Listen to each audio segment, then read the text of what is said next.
రఘురామకృష్ణరాజు గారు ఉండి ఎమ్మెల్యే. ఆయన ఒక కేసు పెట్టారు. నన్ను చంపబోయారు, నాకు బైపాస్ సర్జరీ చేసి ఉందన్నా వినలేదు, గుండెల మీద కూర్చొని కొట్టారు, రకరకాలుగా హింసించారు, థర్డ్ డిగ్రీ ప్రయోగించారు అని. ఆ విషయం అందరికీ తెలుసు. సుప్రీంకోర్టు దాకా వెళ్ళారు, బెయిల్ కూడా తెచ్చుకున్నారు. కేసు పెట్టంగానే ఒక్కసారి ప్రకంపనలు బయలుదేరినాయి.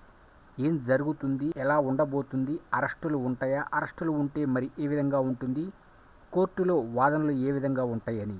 ఇక్కడ ఈ అంశం మొత్తం పరిశీలిస్తే బాగా ఒక్క విషయం మాత్రం హైలైట్ అవుతుంది. ఏమిటి అంటే కాల్ డేటా. ఈ కాల్ డేటా కానీ తీసుకున్నారంటే ఎలా ఉంటుంది కాల్ డేటా అంటే, ఉదాహరణకి రఘురామకృష్ణరాజు గారిని అరెస్ట్ చేసిన రోజు ఎవరెవరికి కాల్స్ చేశారు ఈ ఆఫీసర్లు, అంటే అరెస్ట్ చేసిన వాళ్ళు సిఐడి చీఫ్ గారి మీద కూడా పెట్టారు కాబట్టి వారి కాల్ డేటా తీసుకుంటారు. ఒక వారంది తీసుకున్నారనుకోండి, వారంలో ఎన్నిసార్లు చేశారు, లేక ఆ రోజే ప్రత్యేకంగా ఎవరెవరికి కాల్స్ చేశారు.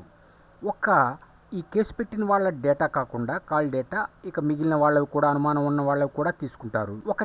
ఆ రోజు ఎందుకు కేసు పెట్టలేదంటే, ఇక్కడ ఆ రోజు కేసు పెట్టినా తీసుకునేవాళ్ళు లేరు, ఆయన మొరపెట్టుకున్నా వినేవాళ్ళు లేరు. ప్రస్తుతం ఆయన ఎమ్మెల్యే కాబట్టి ఆ రోజు ఎంపీనే, కానీ ఎక్కడ ఆయన మాట చెల్లలేదు. అటువంటి అరాచక పరిస్థితులు ఉన్నాయి. ఇప్పుడు అవి పోయినాయి. ఈ మొత్తం అంశంలో కాల్ డేటా కీలకం, మరియు ఆర్మీ ఆసుపత్రి వాళ్ళు ఇచ్చిన మెడికల్ రిపోర్టు కీలకం. మరి మాజీ ముఖ్యమంత్రి జగన్ని అరెస్ట్ చేస్తారా అంటే, కేసు అంటే బలాన్ని పట్టి చేయొచ్చు, ఇక మిగిలిన వారిని కూడా చేయొచ్చు. అందువల్లే ఇప్పటికే ప్రకంపనలు బయలుదేరి ఎవరికి వాళ్ళు తమ వంతు ప్రయత్నాలు చేస్తున్నారు.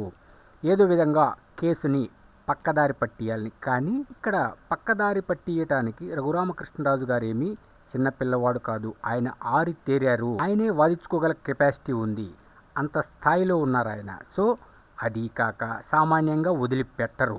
ఎందుకంటే అన్యాయం జరిగింది, చంపబోయారు, అటెంప్ట్ చేశారు అని ఖచ్చితంగా ఆయన నొక్కి వక్కాణిస్తున్నాడు. ఇప్పుడు ఈ కాల్ డేటా కానీ బయటికి వస్తే ప్రకంపనలే. చూద్దాం ఏం జరుగుతుందో. ఏది ఏమైనా సరే రఘురామకృష్ణరాజు గారు మాత్రం ఈ కేసుని వదిలిపెట్టరు, ఎంత దూరమైనా వెళతారు అన్నది మనకి అర్థమవుతుంది.